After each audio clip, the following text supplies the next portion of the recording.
আসসালামু আলাইকুম। নুরিন কুক থেকে সবাইকে স্বাগতম জানাচ্ছি আমার আজকের রেসিপি দেখার জন্য। আজ আপনাদের কাছে নিয়ে এসেছি অসম্ভব মজার একটি মাছের রেসিপি। আজ রান্না করব পোয়া মাছ। খুবই সুস্বাদু এবং মজাদার সামুদ্রিক এই মাছ।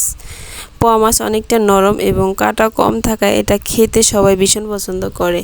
তাহলে চলুন শুরু করি রেসিপিটি। আর এখনও যারা আমার চ্যানেলটি সাবস্ক্রাইব করেননি, প্লিজ তারা চ্যানেলটি সাবস্ক্রাইব করে বেল বাটনটি ক্লিক করে দিবেন। এতে করে আমি যখনই কোনো ভিডিও আপলোড করব সাথে সাথে আপনাদের কাছে পৌঁছে যাবে। আমি 4টা পোয়া মাছ নিয়েছি, আপনারা ইচ্ছা করলে গোটাও রান্না করতে পারেন। আমি মাঝখান দিয়ে কেটে নিয়েছি আর মাছের ফুলাগুলা ফেলে দিয়েছি, ভালোভাবে ধুয়ে নিয়েছি মাছগুলাকে। মাছগুলো আমি মাখাভাবে রান্না করব। আমি এখন এখানে 4 কোষের মতো রসুন কুচি দিয়ে দেব আর 2টা বড় সাইজের পেঁয়াজ কুচি দিয়ে দেব। আর দিয়ে দিব এখন দিয়ে দিব 4টা কাঁচামরিচ কুচি।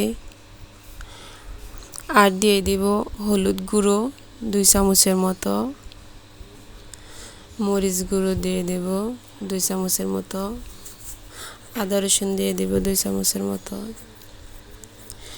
লবণ দিয়ে দেব পরিমাণ মতো, আর দিয়ে দেব তেল। দিয়ে আমি ভালোভাবে এগুলাকে মেখে নেব। মশলাগুলোকে এক সাইডে আমি মেখে নেব। মেখে অ্যাডজাস্ট করে আমি মাছের সাথে এই মশলাগুলোকে মেখে নেব। আপনাদের পছন্দ মতো অন্য কোনো মশলা আপনারা অ্যাড করতে পারেন। আমি 2 মিনিট সময় পরিমাণ মশলাগুলো আর মাছ ভালোভাবে মেখে নেব, যাতে ভালোভাবে মশলাগুলো মাছের সাথে অ্যাডজাস্ট হয়। তারপরে আমি এখন একটু পানি দিয়ে দেব।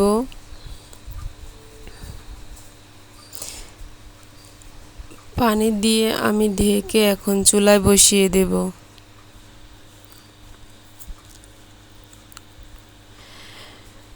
দেখেন মাছগুলো এখন বলক আসতেছে। আমি এখন চুলাটা কমিয়ে দিব আর মিডিয়াম আঁচে রেখে আমি মাছটা রান্না করব।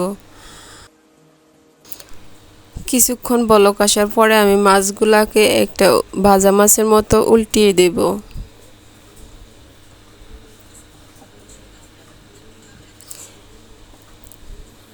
উল্টিয়ে আমি আবার ঢাকনা দিয়ে দেব। 10 মিনিট পরে এসে আমি মাছগুলাকে আর খুরচুনি দিয়ে নাড়ব না, পাতিলটা ধরে একটু নেড়ে চেড়ে দেব যাতে নিচে না লেগে যায়। আবার এভাবে ঢেকে দেব। আস্তে আস্তে পেঁয়াজগুলো দেখবেন গলে যাবে মাংসের মতো।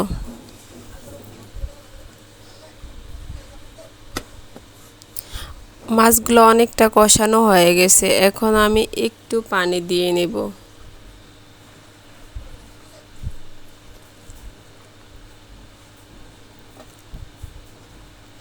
পানি দিয়ে আমি আবার ঢেকে দেব 5 মিনিটের জন্য।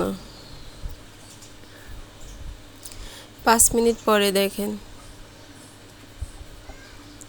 আমি হালকা একটু নেড়ে চেড়ে আবার 5 মিনিটের জন্য ঢেকে দেব।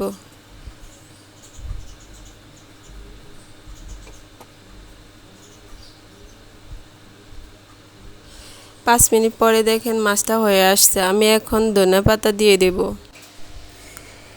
এই পোয়া মাছ সাদা গরম ভাত দিয়ে খেতে খুবই ভালো লাগে। বাসায় আপনারা এভাবে রান্না করে দেখবেন, আশা করি আপনাদের কাছে ভালো লাগবে। আর আমার রেসিপিটা যদি আপনাদের কাছে ভালো লাগে তাহলে আপনাদের আত্মীয় স্বজনের মাঝে শেয়ার করে দিবেন।